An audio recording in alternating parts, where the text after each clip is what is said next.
E tem uma outra camada dessa história que vem nessa esteira da crítica dos governistas à proposta de Guilherme Derrite, que é a acusação de sequestro dessa proposta. Vamos conversar com o Lucas Martins, que vai trazer esse trecho pra gente. Conta aí, meu amigo, bem-vindo.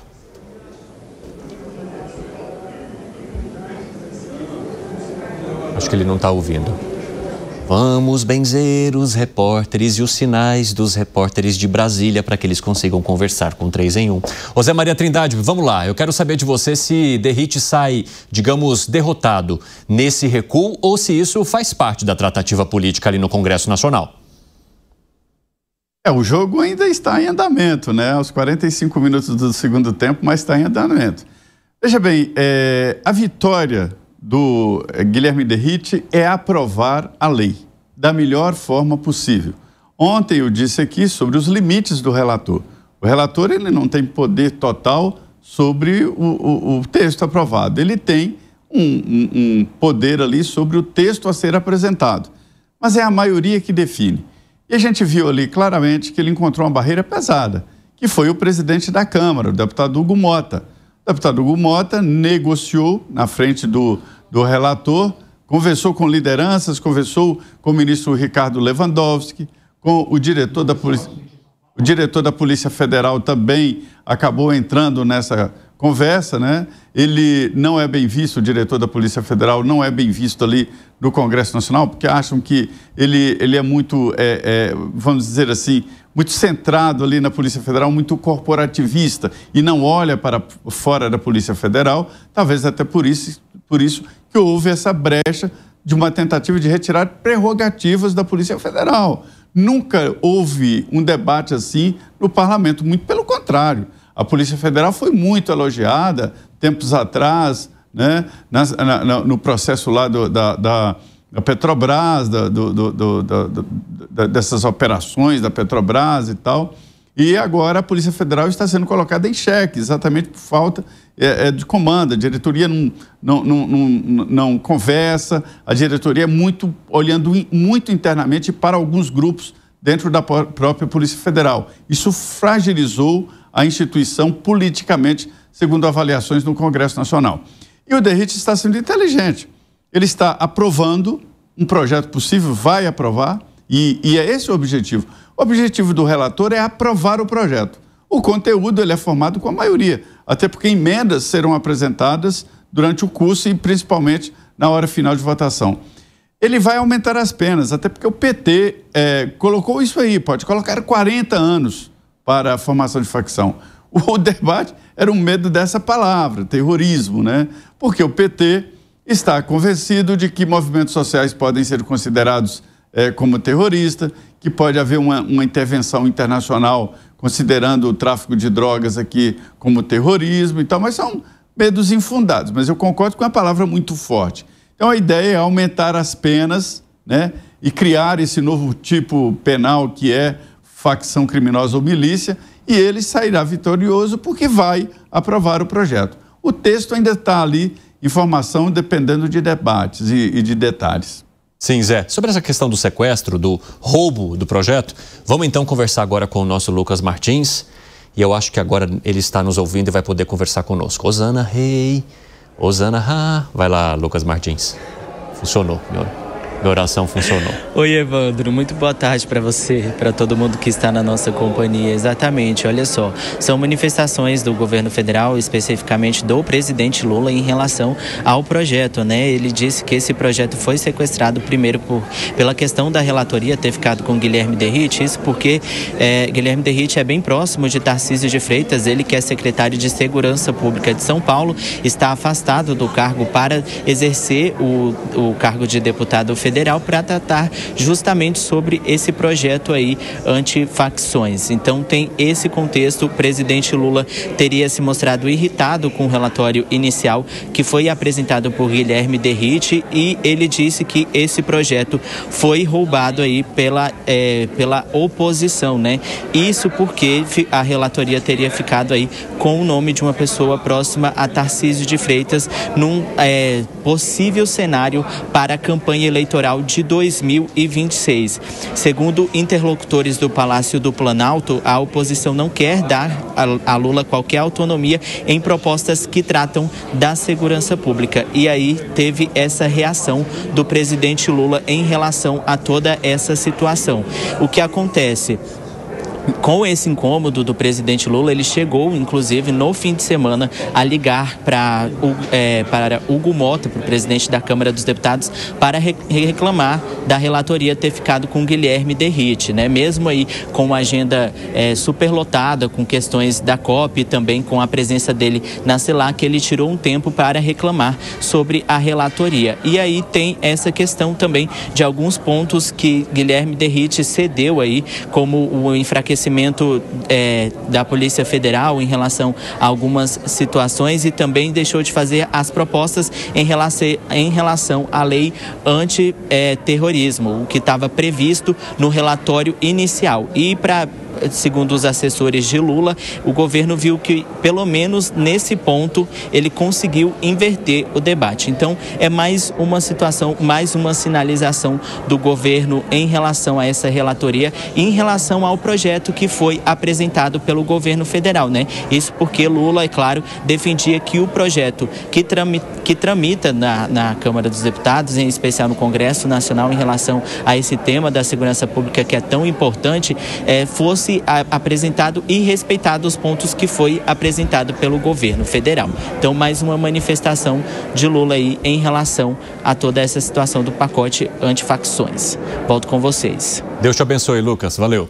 Eu quero falar agora aqui com o Bruno Musa. Bruno Musa, você acha que dá para dizer que houve roubo nesse caso, né? Porque eu fico pensando também que um projeto apresentado, todo mundo que apresenta um projeto hoje na política brasileira entende que algum tipo de modificação ele pode sofrer.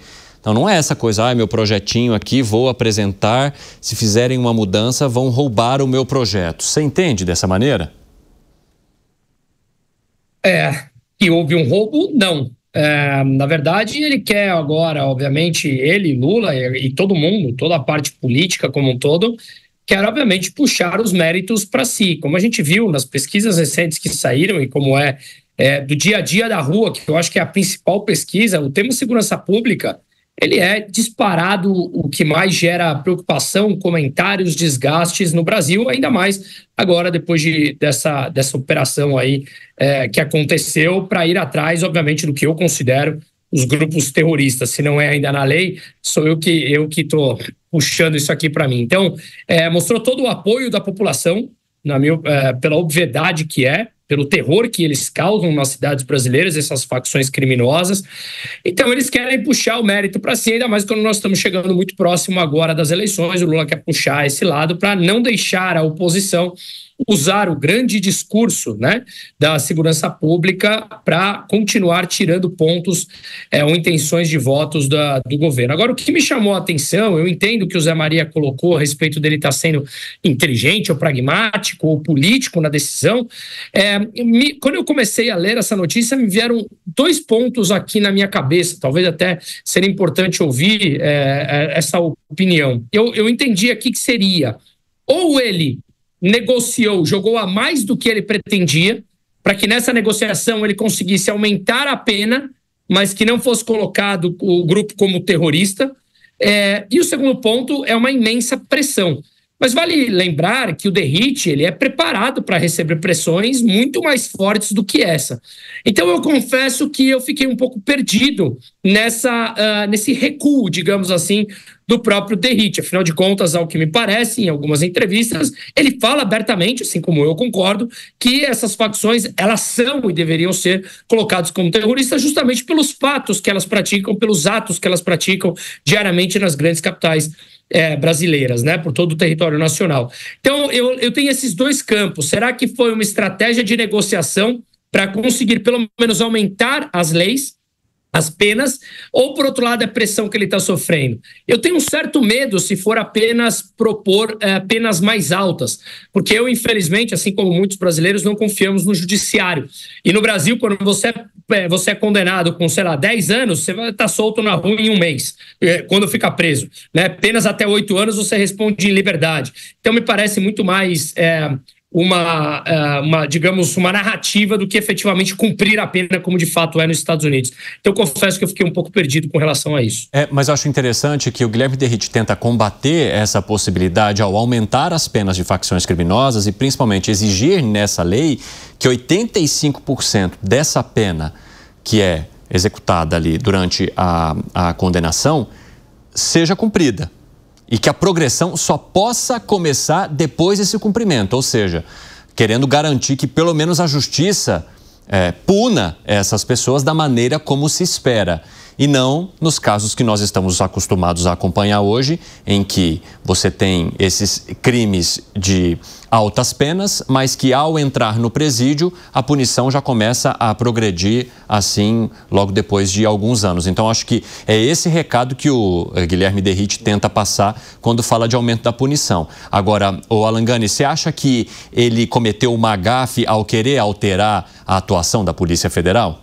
Eu não vejo que foi uma gafe, talvez um descuido, e até porque a PEC da segurança, né, envolvia uma concentração de poder no governo federal. Então talvez o seu projeto, olha, eu mesmo falando, o seu projeto, ou melhor dizendo, o projeto da sua relatoria, ele quis fazer algo diferente em relação à PEC da segurança, né? Para fazer essa contraposição. Lógico que isso acabou pegando mal, porque a Polícia Federal tem muito respeito perante a sociedade, e eu entendo que foi um recuo tático. Agora, e justamente para manter o seu protagonismo, ou melhor dizendo, o protagonismo de Tarcísio nessa discussão. Agora, sabe o que me chama a atenção, Evandro?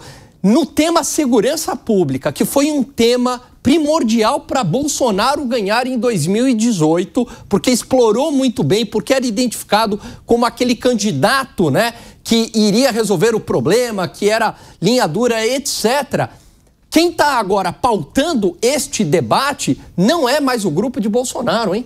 Quem está pautando este debate é o grupo de Guilherme Derrite, que está por trás Tarcísio de Freitas. Então, hoje, o grande debate é segurança pública e deixou de ser anistia. Então, fica essa reflexão aí. Fala, Piperno, você entende que foi uma gafe do Derrite?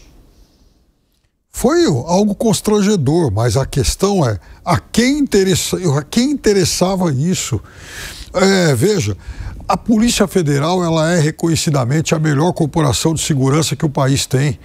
Qual o motivo para se tentar reduzir o papel da Polícia Federal nas principais investigações que ocorrem por todo o país? Será que alguém conseguiria fazer melhor? E outra coisa, se esse texto passar, passasse com o texto, com o relatório original do Derrite, isso colocaria em risco, inclusive, a Operação Carbono Oculto, porque aí jogaria tudo que foi feito num limbo jurídico, dando margem, inclusive, a que as defesas pudessem se movimentar, porque, afinal de contas, poderiam argumentar que, inclusive, houve aí uma extrapolação de função da Polícia Federal. Então, apanhou nas redes sociais, grupos moderados do próprio Congresso sentiram um golpe, como aconteceu na história da PEC da blindagem, porque estava embutido nisso aí uma espécie de PEC da blindagem 2.0, porque os parlamentares não poderiam mais ser alcançados. Mas essa narrativa tentada aí pelo grupo governista de colar no Derrite, fazendo essa mistura com PEC da blindagem, não colou igual da outra forma, não. A questão aqui é bem diferente. Porque o Derrite... Peraí, colou que ele colocou o rabinho entre as pernas e mudou duas vezes. O Derrite é identificado como linha dura, especialista em segurança. É bem diferente daquela PEC, o especialista. Não colou. Essa narrativa não estão tentando colar, mas não colou. Dentro do estado dele, dentro do estado de São Paulo, o especialista não conseguiu uma operação como foi a Carbono Oculto. Peraí, o governo Tarcísio e o Derrite de segurança pública, eles são bem avaliados. aqui. A criminalidade alta é verdade. O maior golpe que o crime organizado recebeu em São Paulo foi na Operação Carbono Oculto, sem o DRIT. Você sabe por que o governo está reclamando bastante? É justamente porque na linha de frente, quem está tendo o protagonismo é o DRIT, portanto é o grupo do Tarcísio. Teria protagonismo, mas o problema todo é uma PEC que blindava parlamentares, por exemplo. Não é uma PEC que blindava. A PEC da blindagem era a PEC da blindagem 2.0. Não, isso é uma inferência. Claro que era. Isso é uma inferência. Bom, o pessoal da rádio acabou de chegar e já chegou assim, abre a porta, já tem Fábio Piperno e Alangani nessa discussão, porque a gente está falando da PEC do PL antifacção, que tem a relatoria de Guilherme Derrite e que há uma discussão agora sobre ele ter roubado ou não uma ideia que foi do governo federal e sobre ter recaído sobre Derrite uma pecha de, digamos, PEC da blindagem por conta da alteração que ele tentava em relação à atuação da Polícia Federal. Vocês querem acrescentar mais alguma coisa? Eu me dou por satisfeito. Quer arrematar alguma coisa, Fábio Piperno? Zé Maria Trindade, fale aí que eu vi que você estava tentando trazer também a sua análise. Olha, foi uma estratégia muito bem feita do líder do PT, Lindbergh Farias, né? Sobre colocar essa pecha de que tentava-se fazer uma blindagem. Na verdade, é a terceira tentativa de reduzir ali o poder da Polícia Federal de investigar deputados e senadores. A origem disso é a tal da emenda parlamentar. Mais de 105 deputados e senadores estão sendo investigados e ali, a todo momento, há uma tentativa de proteger.